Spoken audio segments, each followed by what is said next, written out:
Добре дошли в поредицата Пътуване през Библията. Това е едно пътешествие, което ни разкрива значението на библейските текстове, разгледани последователно книга по книга. Тълкуването на свещеното писание е от доктор Върнан Маги. Адаптация и прочит, пастор Благовест Николов. Приятели, добре дошли в книгата Битие. Важно е да знаем, че книгата Битие е ключ за разбирането как всичко започна в този свят. Тя е ключ за разбирането на цялото писание. Ние поемаме на вълнуващо пътешествие от Битие до Откровение. Това е едно дълго пътуване през Библията от сътворението до вечността. Сега ви представям книгата Битие, ще ви представя един най-общ поглед на цялата книга. Когато четем Битие, трябва да знаем определени неща, защото книгата Битие е като микровариант на цялото писание. Книгата Битие ни представя факти за това как Бог сътвори всичко в началото.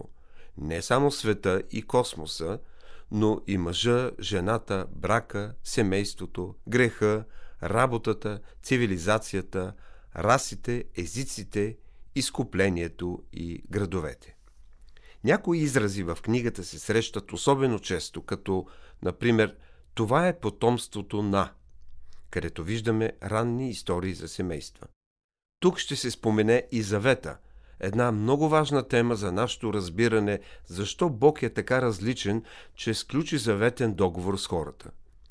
Господ се явява често на патриарсите, особено на Авраам. Също така в Битие ще се говори много и за олтара. Споменават се присъдите върху греха, както и имаме явно споменаване на Божия план за спасение от греха. Докато изучаваме тази книга, трябва да имаме предвид два метода за изучаване на Библията – с телескоп и с микроскоп. Телескопът позволява да се види цялата картина, а с микроскопа наблюдаваме детайлите. Нека ви попитам, къде бихте разделили книгата Битие, ако трябваше да я делите на две части?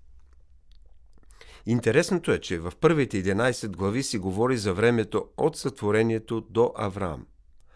А следващите глави говори за Авраам и семейството му чак до Йосиф, от 12 до 50 глава.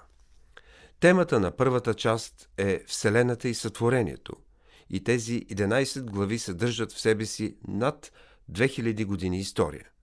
Тук срещаме главните богословски теми, все още занимаващи ума ни и днес. Сътворението, грехопадението, потопът и Вавилонската кула. Ако Моисей бе тук да чуе всичките спорове на учените и богословите за сътворението, сигурно би се учудил. Сигурно ще ни каже: всички пропускате важното. Историята ми е за Бога, който се занимава с човека и греха му. Историята, която исках да ви разкажа, е история за изкупление и ако си мислите, че съм писал научен труд за сътворението, значи сте пропуснали най-важното. Втората част, започваща с Битие 12 глава и до края на книгата, покрива период от 350 години. Тази част разглежда личности и начина, по който те взаимодействат с Бога. Имаме Авраам, бащата на вярата, Исаак, възлюбения син, Яков, избрания и наказан син, и Йосиф, прославеният страдалец. Виждаме от цялата книга Битие, че Бог е много по-заинтересуван от семейството си, от своя народ, започнал с Авраам, отколкото от цялата сътворена вселена. И това не се е променило. Нашият Бог не се променя. И сега Той е по-заинтересован от тебе, приятелю, и ти придава повече стойност, отколкото на цялата вселена. Следващият път ще започнем с стих 1 от глава 1. Уважаеми слушатели, вие чухте една от програмите в поредицата Пътуване през Библията. Ако ви е допаднало изучаването, заповядайте на www.ttb.bible, където има много и различни програми на български език. Ако свалите нашето мобилно приложение от ttb.bible, ще получите достъп до систематично изучаване на всяка книга от Библията. Разкажете ни как Божието Слово променя вашия живот, като ни пишете на електронната ни поща info@studio865.org или в нашата Фейсбук страница Пътуване през Библията.